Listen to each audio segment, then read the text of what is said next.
I was painting at a watercolor event in Australia's National Gallery of Art. The guests of honor were descendants of Albert Namatjira, well-known Aboriginal watercolorist who walked on in 1955. There were three beautiful older women with sun-bronzed skin. They sat quietly and painted, not really talking at all. The rest of us were dying for some direction. Should we just stand and watch them paint? Maybe we should start painting. What should we paint? Our minds were active, nervous, excited. Suddenly, one of the women called out sharply, "Pay attention!" Her culture is over 60,000 years old. Pay attention. We stopped and then truly started to listen. Pay attention. We have plenty to pay attention to. Racism, sexism, COVID-19, ecological destruction, immigration, homophobia, the killing of trans people, the proliferation of guns and violence, armed and active hate groups.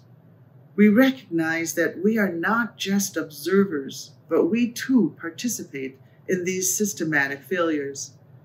This causes us great sadness, depression, and grief. As persons of faith, how can we walk like Jesus and live faithfully in difficult and fearful circumstances? In today's gospel, the disciples spent 4 nights in a boat on water in turbulent waters. They were sick, tired, and cold. Suddenly, they see Jesus walking toward them on the water.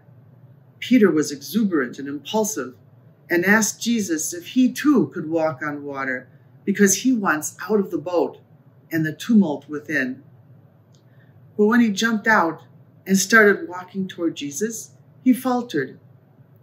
He felt how strong the winds were, became frightened, and began to sink. "Lord, save me." Immediately, Jesus stretched out his hand and caught Peter. As thinkers and feelers, as professors and preachers, as healers and givers, mothers and daughters, the urgent and life-threatening issues surrounding us can cause us to become overwhelmed and begin to sink, just as doubt and fear overcame Peter. Indeed, if we don't live from within our own centers of connection and communion with God, we'll go spinning along with the circumstances of our lives, and we start to sink. How can we hear the voice of God and be centered in love and renewed in spirit? In the first reading, God was not found in the thunder, winds, or fire. After the fire, there was a tiny whispering sound. When he heard this, Elijah hid his face in his cloak. I'm talking here about the speech of God that is paradoxically found in the tiny whispering sound, the whispering that can only be heard when we are quiet. The first moment of silence is to pay attention. Pay attention to what is happening around us, and, equally important, pay attention to the restful and rejuvenating quiet space within our hearts and souls. We can focus on the most beautiful gift of our breathing and listen. In those quiet moments, we make ourselves available and totally open to the very ground of our being. Quieting the mind shows us that we are part of the horizon of God's love, that the very root of our being, it lies in God's loving being. Our imaginations can help us create those God images.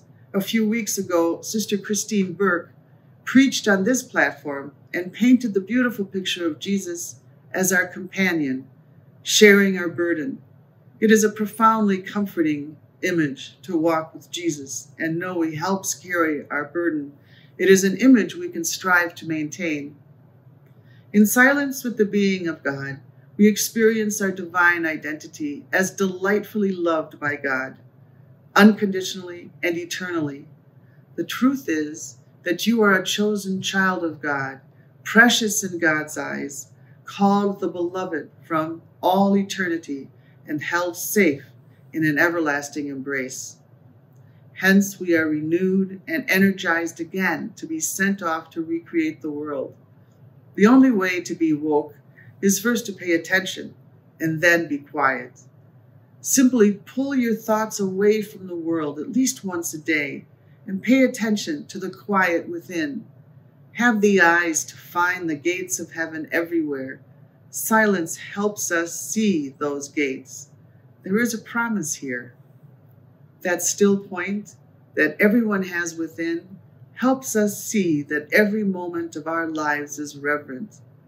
Resting in the love of God not only changes us, but also invites us to take on the injustices and systematic oppression in the world. It gives us the spirit and courage to show up. This is not an easy time, and many of us are going through painful cognitive dissonance and trauma from the virus. We strive to let go of untruths and unlearn destructive beliefs. We have to live through the ravages of the virus and the unknown. But God is the ultimate paradox. As countercultural, as wounded healer, the great includer of all. There is a promise here. May our hearts be infused with tenderness and kindness toward ourselves. Then we learn how to be with the poor, powerless, despised, beaten, and demoralized. Kinship is the community of love, in unity with God and the world. This kinship has necessary outcomes: support of the poor, pay attention to the sick, and work for the dignity and freedom of the oppressed. The quiet prayer is to sit and look at God while God looks at us with love. Here we can find the centered courage to speak the truth. What happens next is up to us. The possibilities are endless. Volunteering, playing music, political revolt, writing, art, speaking the truth, sharing our wealth, working for justice and peace, truly living life. Let us allow our silence to show us the gates of heaven everywhere in life.